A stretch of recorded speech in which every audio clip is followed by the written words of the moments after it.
জ্যৈষ্ঠ মাসের কৃষ্ণপক্ষে শ্রী অপরা একাদশী মাহাত্ম্য। ব্রহ্মাণ্ড পুরাণে এই একাদশী ব্রতের কথা বর্ণিত রয়েছে। মহারাজ যুধিষ্ঠির শ্রীকৃষ্ণকে জিজ্ঞাসা করলেন, জ্যৈষ্ঠ মাসের একাদশীর নাম কি ও তার মাহাত্ম্য আমার কাছে বর্ণনা করুন। উত্তরে শ্রী গোবিন্দ বললেন, আপনি লোকহিতকর প্রশ্ন করেছেন। অপার অর্থাৎ যার শেষ নেই, অপার অর্থাৎ যার শেষ নেই, সেই সব পাপরাশি বিনাশ হওয়ায় এই একাদশীর নাম অপরা। ব্রহ্মহত্যা, ভ্রূণ হত্যা, পরশ্রীগমন, পরনিন্দা, মিথ্যা কথা, চিকিৎসায় কপটতা, মিথ্যা সাক্ষ্যদান প্রভৃতি যত গুরুতর পাপ রয়েছে সেই সকল অপরা ব্রতে বিনাশ হয়।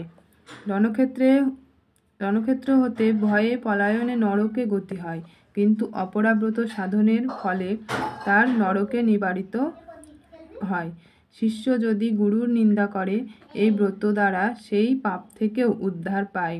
মাঘ মাসে প্রয়াগে স্নানে যে পুণ্যার্জন হয়, কার্তিক মাসে পুষ্করে 3 দিন স্নানে যেই ফল লাভ হয়, কাশীতে শিবরাত্রির ব্রত পালন করলে, আর গয়ায় বিষ্ণুপাদ পদ্মে পিণ্ডদান করলে, সিংহরাশিতে বৃহস্পতির অবস্থানে গৌতমী নদীতে পুণ্য স্নান করলে, কুম্ভে কেদারনাথ দর্শনে, বদ্রীনারায়ণের সেবায় যেই ফল, সূর্যগ্রহণকালে কুরুক্ষেত্রে স্নানে, হাতি ঘোড়া ভূখণ্ড সুবর্ণ প্রভৃতি দানে যত পুণ্য লাভ হয়, একমাত্র অপরায় এই সকল পুণ্যই লাভ হয়।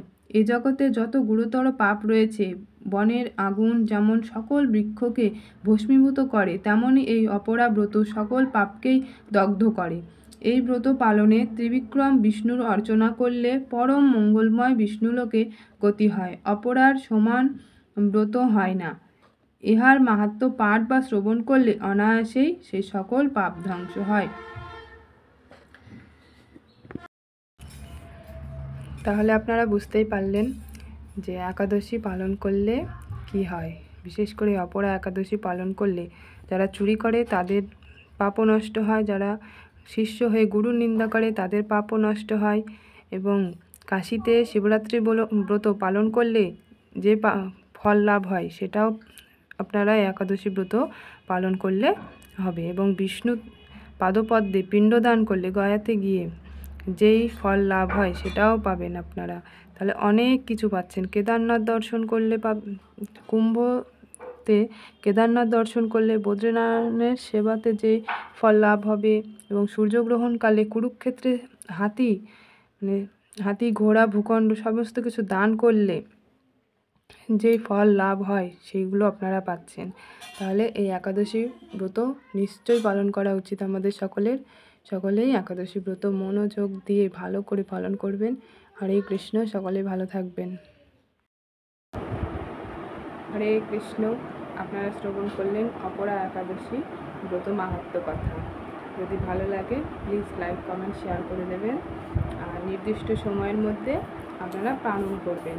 আজকে 23 তারিখ, কালকে 24শে মে, আপনারা সঠিক সময়ে পালন করবেন।